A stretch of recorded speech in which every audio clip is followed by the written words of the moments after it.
जिन मंदिरों में आप अपनी मेहनत की कमाई लुटा रहे थे, आज कोरोना जैसी महामारी के वक्त तो मंदिरों ने अपने दरवाजे बंद कर लिए हैं। मंदिरों में बैठे ब्राह्मण मंदिरों के खजाने पर कुंडली मारकर बैठे हैं। देश में इतनी बड़ी आपदा आई है, करोड़ों लोग घरों में कैद है। देश में मेडिकल उपकरण की भारी कमी है। देश आर्थिक तंगी से गुजर रहा है, लेकिन देश के मंदिरों ने एक पैसा भी दान नहीं किया। इन मंदिरों में बैठे ब्राह्मणवादी अरबों खरबों के चढ़ावे पर आसन लगाए बैठे हैं। ट्विटर पर हैशटैग मंदिर में दान देना बंद करो ट्रेंड चल रहा है। लोग कह रहे हैं कि जब मुसीबत के वक्त ही ना ही भगवान काम आ रहे हैं, ना ही उनके मंदिरों का चढ़ावा, तो फिर वो जा कहां रहा है। आइए आपको बताते हैं भारत के मंदिरों के पास कितना पैसा है। देश के अमीरों की बात आती है तो अक्सर अंबानी, टाटा और बिड़ला का नाम आता है। हालांकि आपको ये जानकर हैरानी होगी कि देश में कुछ मंदिर ऐसे भी हैं जिनके पास इन अरबपतियों से भी ज्यादा संपत्ति है। केरल का पद्मनाभ स्वामी मंदिर भारत के सबसे अमीर मंदिरों की सूची में आता है। यहाँ हर साल करीब 500 करोड़ रुपए का चढ़ावा आता है। 2016 में इस मंदिर की टोटल वेल्थ $22.3 बिलियन यानी कि करीब 1.47 लाख करोड़ रुपए आंकी गई।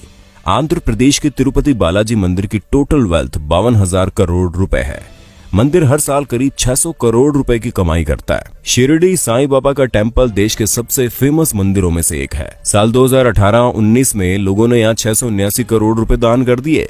शिरडी मंदिर की कुल संपत्ति 2200 करोड़ से ज्यादा है। जम्मू के वैष्णो देवी मंदिर में सालाना 500 करोड़ से ज्यादा डोनेशन आता है। मंदिर के पास 1200 किलो से ज्यादा तो सोना ही है। वहीं मुंबई के सिद्धिविनायक मंदिर की सालाना कमाई 125 करोड़ से ज्यादा है। भारत में कुल 6,38,000 गांव है, 5,000 कस्बे और 400 बड़े शहर है। अमूमन हर गांव में मंदिर होता है। शहरों में तो देवी देवताओं के अलग अलग मंदिर होते हैं। इस हिसाब से भारत में 6 लाख से ज्यादा मंदिर है। सोचिए इस देश की कितनी बड़ी संपत्ति पर सिर्फ और सिर्फ ब्राह्मणों का कब्जा है। पुरी के जगन्नाथ मंदिर, वाराणसी के काशी विश्वनाथ मंदिर, गुजरात के सोमनाथ मंदिर और मदुरई के मीनाक्षी मंदिर जैसे धार्मिक स्थलों पर खजाने भरे पड़े हैं, लेकिन मंदिरों में बैठे पंडित देश की भलाई के लिए एक पैसा तक दान नहीं करते। भगवान के नाम पर आपकी जेब खाली की जाती है और फिर ये लोग उसे हजम कर जाते हैं।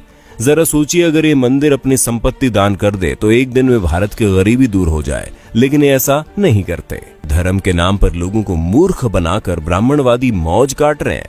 इसलिए अगली बार जब आप अपने बटुए से कोई नोट निकालें तो सोचिएगा जरूर कि आपके खून पसीने की कमाई पर कौन ऐश कर रहा है। मंदिर में या मस्जिद में सीमेंट की बोरी देने से पहले पड़ोस में देख लीजिए, अगर कोई गरीब हो तो आटे की बोरी पहले दीजिए। दान करना गलत नहीं है, लेकिन सोचने वाली बात है कि आखिर मंदिर में किए गए दान से किसका भला होता है। मंदिरों में दान करने वालों की मानसिकता क्या होती है। अपने देश में इतनी ज्यादा गरीबी है कि उनकी चिंता किसी को नहीं है। कई किसान भूख से मर जाते हैं, पर उनकी मदद करने के लिए कोई आगे नहीं आता। लेकिन मंदिरों में लाखों नहीं बल्कि करोड़ का गुप्त दान दिया जाता है। आखिर इस दान से हासिल क्या होता है, किसको मिलता है इसका लाभ। हम एक बात साफ कर दें, हम कोई नास्तिक नहीं है। भगवान ने हमारी भी उतनी आस्था जितनी होनी चाहिए।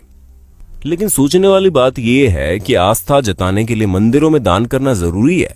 अगर नहीं तो फिर जो लोग मंदिरों में बेतहाशा दान करते हैं उनके पीछे की मानसिकता क्या है।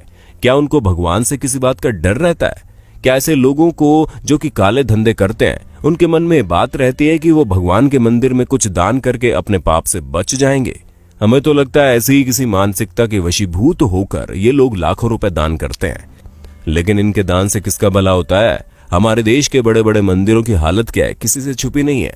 लाखों दान करने वालों के साथ वीआईपी और वीवीआईपी के लिए तो इन मंदिरों के द्वार मिनटों में खुल जाते हैं। इनको भगवान के दर्शन भी इनके मन मुताबिक समय पर हो जाते हैं। लेकिन आम आदमी को घंटों लाइन में लगे रहने के बाद भी कई बार भगवान के दर्शन नहीं होते। कभी कभी लगता है कि भगवान भी अमीरों के हो गए हैं, खासकर बड़े मंदिरों में विराजने वाले भगवान। शिरडी के साईं बाबा के दरबार के बारे में कहा जाता है कि वहां पर सभी को समान रूप से देखा जाता है। लेकिन हमारे एक मित्र ने बताया कि जब वो शिरडी गए थे तो वीआईपी पास से गए थे और उनको दर्शन करने में कम समय लगा। यानी वहां भी बड़े छोटे का भेद है। संभवतः अपने देश में ऐसा कोई मंदिर है ही नहीं जहां पर छोटे बड़े का भेद ना हो। किसी वीआईपी या फिर अमीर को हमेशा लाइन में लगने से परहेज रहता है। वे भला किसी गरीब के साथ लाइन में खड़े कैसे हो सकते हैं? लाखों का दान करने वालों को क्या अपने देश की गरीबी नजर नहीं आती? क्या ऐसा दान करने वाले लोग इन खैराती अस्पतालों, अनाथ आश्रमों में दान करने के बारे में नहीं सोचते। जिन आश्रमों में ऐसे बच्चों को रखा जाता है, जिन बच्चों में संभवतः ऐसे बच्चे भी शामिल हैं जो किसी अमीर की अय्याशी की निशानी के तौर पर किसी बिन ब्याही माँ की कोख से पैदा होते हैं, क्या लाखों दान करने वालों को अपने देश के किसानों की भूख से वो मौतें नजर नहीं आती? हम तो इतना जानते हैं कि किसी भूखे को खाना खिलाने से लाखों रुपए के दान से ज्यादा का पुण्य मिलता है।